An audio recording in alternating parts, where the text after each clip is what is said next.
السلام عليكم ورحمة الله. مرحبا بكل من يشاهد هذا الفيديو على قناة وصفة سحرية للوصفات الطبيعية. كيف حالكم؟ أتمنى أن تكونوا بألف خير وبصحة جيدة. في هذا الفيديو سأقدم وصفة طبيعية للتخلص من السعال أو الكحة والتهاب الحلق ونزلات البرد أو ما يسمى بالإنفلونزا.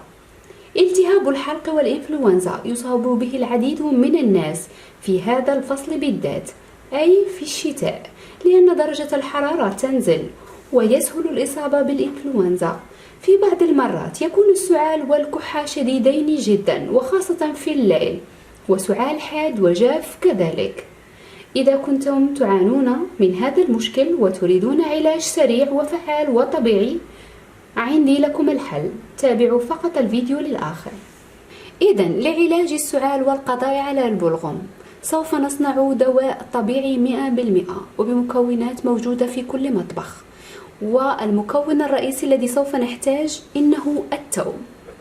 الثوم هو مضاد حيوي طبيعي، وهو كذلك قادر على القضاء على الفيروسات التي يسهل دخولها للجسم في فصل الشتاء. إذن سوف نمر لطريقة تحضير هذه الوصفة العلاجية. سوف تحتاجون الثوم المقدار الذي تريدون. نأخذ وعاء بهذا الشكل، ثم سوف نضع فيه فصوص الثوم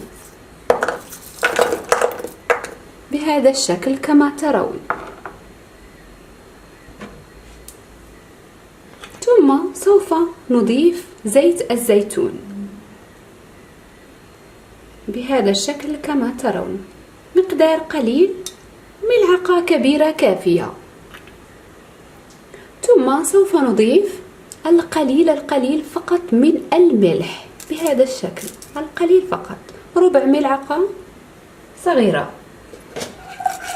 نقوم بالتحريك بهذا الشكل، وسوف نضع هذا الوعاء على النار. على نار يجب أن تكون هادئة. سوف نقوم بطهي الثوم على نار هادئة.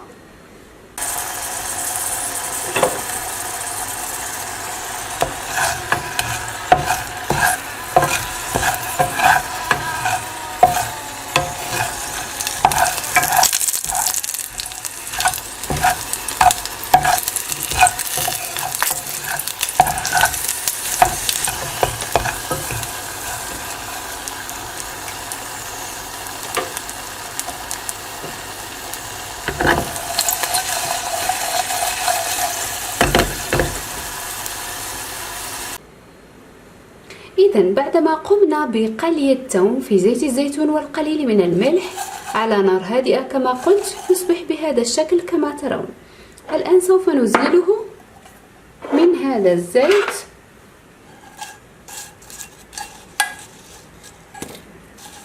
بهذا الشكل، وسوف نحتفظ بهذا الزيت القليل فقط. الآن سوف نقوم بتقشيره.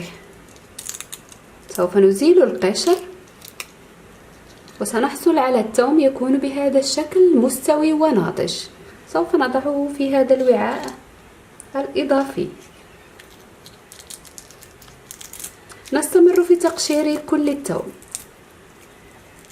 للإشارة، يمكنكم طهي الثوم بطريقة أخرى، أي بوضع فصوص الثوم في ورق الألمنيوم وتضعون القليل من الزيت ثم تدخلونها إلى الفرن. هذه أيضا طريقة أخرى لطهي الثوم، ولكنها تأخذ بعض الوقت. أفضل هذه الطريقة لأنها أسرع.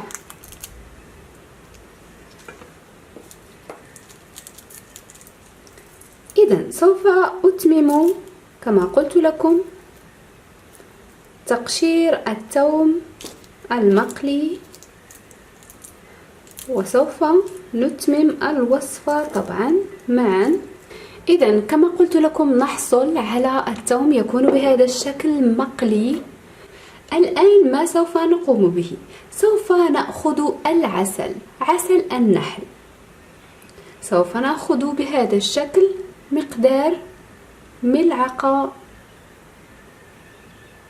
كبيرة طبعا أنا عندي ملعقة صغيرة، سوف أقوم بإضافة ملعقتين صغيرتين إلى الثوم بهذا الشكل، وسوف أقوم بالضغط على العسل مع الثوم حتى يصبح لدينا خليط أو معجون.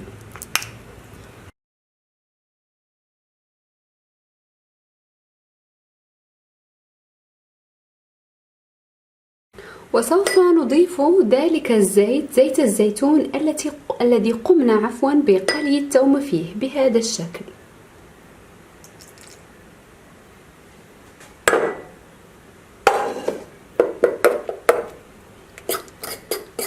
ونخلط جيدا الكل،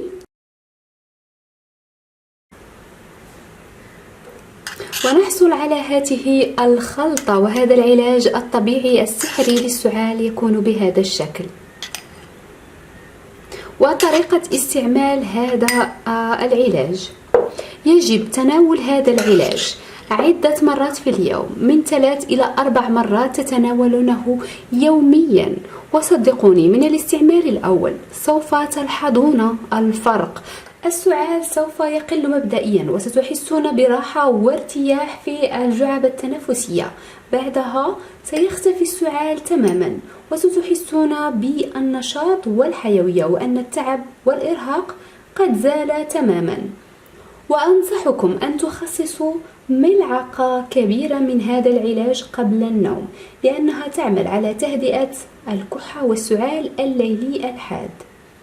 وصفة حقا مميزة ورائعة، ولن تطول الكحة والسعال معكم أكثر من 3 أيام فقط بأخذكم هذه الوصفة المجربة والسحرية. طبعا يمكنكم صنع كمية أكبر من هذه، طبعا بمضاعفة المكونات فقط. وأتمنى أن تفيدكم هذه الوصفة، وبإذن الله سوف تفيدكم. شكرا لكم على المشاهدة، وإلى اللقاء.